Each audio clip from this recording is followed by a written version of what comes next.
The technique I'm about to show you came up during a discussion on our most recent live stream, and I can't believe I haven't shown it to you before, because it is such a great way to add your own human feel or someone else's human feel to the music you make. And if you're the type of person who uses step sequencers to program your drums or draws your notes in with a pencil in the piano roll, this may be the most important thing you learn all year. Check out this pattern I made using Drum Sequencer.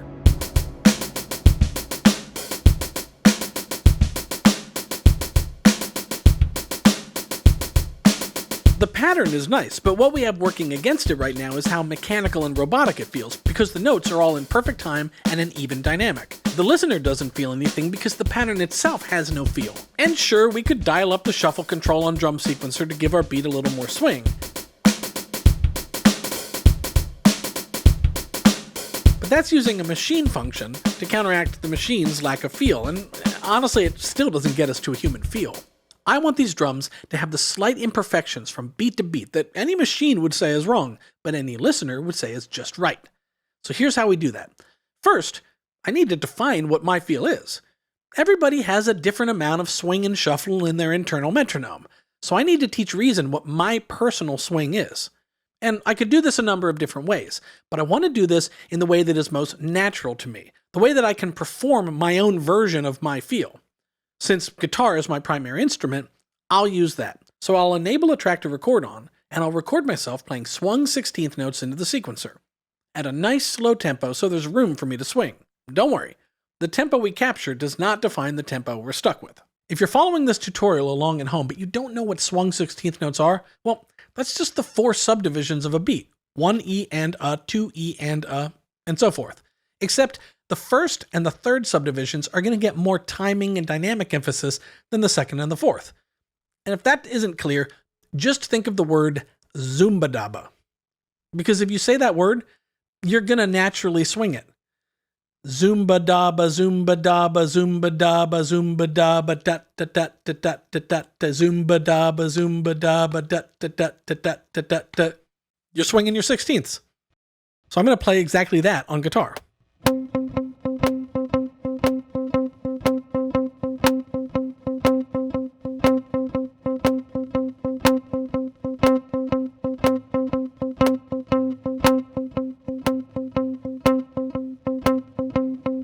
Once I've recorded that, I'll trim the audio clip to just 1 bar, and I'll drag it down onto my drum's MIDI track in the sequencer. Yeah, that's right, I'm dragging audio to a MIDI track. And when I do that, Reason analyzes my audio and turns it into MIDI. Since I'm only playing 1 note, middle C, you'll hear our kick drum now playing along with my guitar. But check it out, not only is our timing locked in, but Reason has analyzed the dynamics of my playing as well, and recreated that in the velocity lane. And dynamics is a vastly overlooked and critically important element of how something feels. It's not just about the timing. So with our timing and dynamics translated into MIDI, I'm going to right-click this MIDI clip and choose Get Groove from Clip. When I do that, nothing changes visually or audibly, but we are set up for greatness now because Reason has taken this timing and dynamics information and loaded it into Reason's Groove Mixer. Hidden down in the transport bar, you might be overlooking this powerful device. Groove templates can be loaded into the mixer here and then assigned to MIDI lanes in the sequencer. You can already see that channel A1 says User 1. In other words, User 1 is User 1. It's the groove we got from that MIDI clip. So let's take our drums that are up in the player and print them into the sequencer by first defining a little 4-bar loop area with our loop markers, and then clicking Send to Track on my player in the rack. Now I've got my drums down in the sequencer, but they still sound every bit as straight as they did in the player's pattern sequencer itself.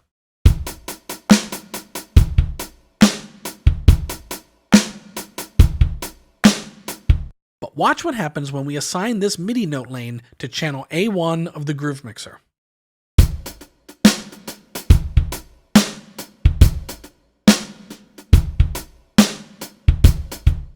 I mean, right away, I guarantee that you started feeling that groove, because it's got swing. Zumba-daba, zumba-daba, zumba-daba, right?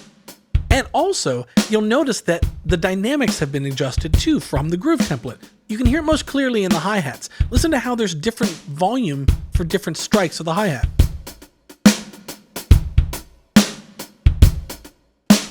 And like I said earlier, we're not stuck at the tempo we've recorded this feel. Now I can speed up the tempo and our drums will still benefit from the human feel.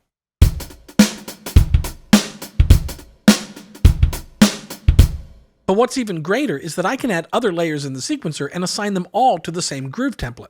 Like, let's put another drum pattern layered on top, which on its own would sound like this without the groove template.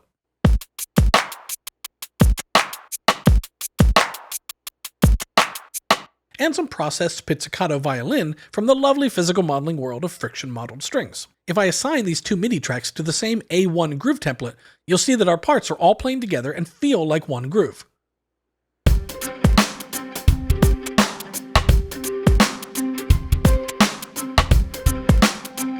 Our timing is human, our dynamics are human, our feel is a real human feel that came from my own hands, my own performance. And you don't have to play guitar to do this. I mean, I could tap into my mic with this old coffee cup.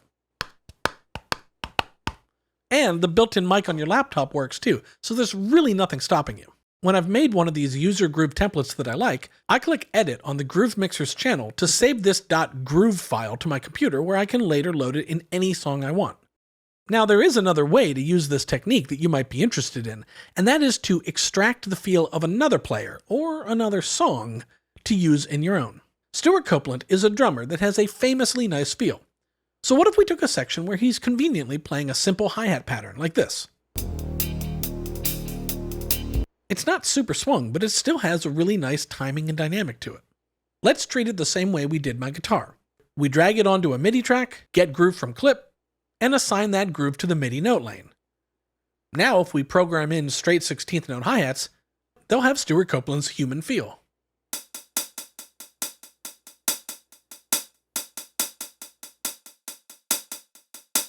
Now what if we took a more full drum groove? Like, here's an example that I can play just briefly, hopefully, before YouTube's Content ID system and the Swifties try and shake it off our channel.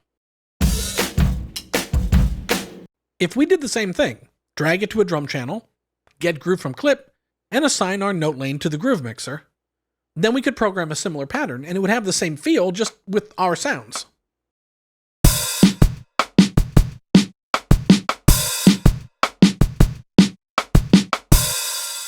Or you could program any pattern you want while retaining the human timing and dynamic characteristics of this feel.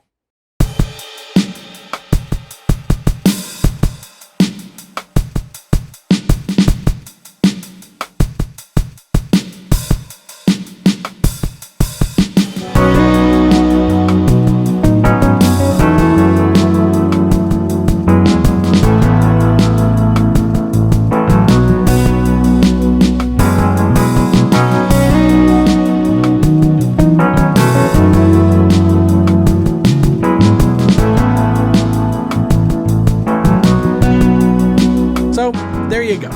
If you've been wondering why your programmed drums always sound so, well, programmed, I've just given you a big piece of the puzzle today.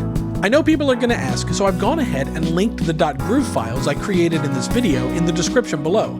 So if you want my feel on your music, or Stuart Copeland's or Max Martin's, head down that way. And while you're down there, if you click the like and subscribe button, that is the best way to let me know that you want more videos like this. And until we meet again next time, I hope you make something amazing.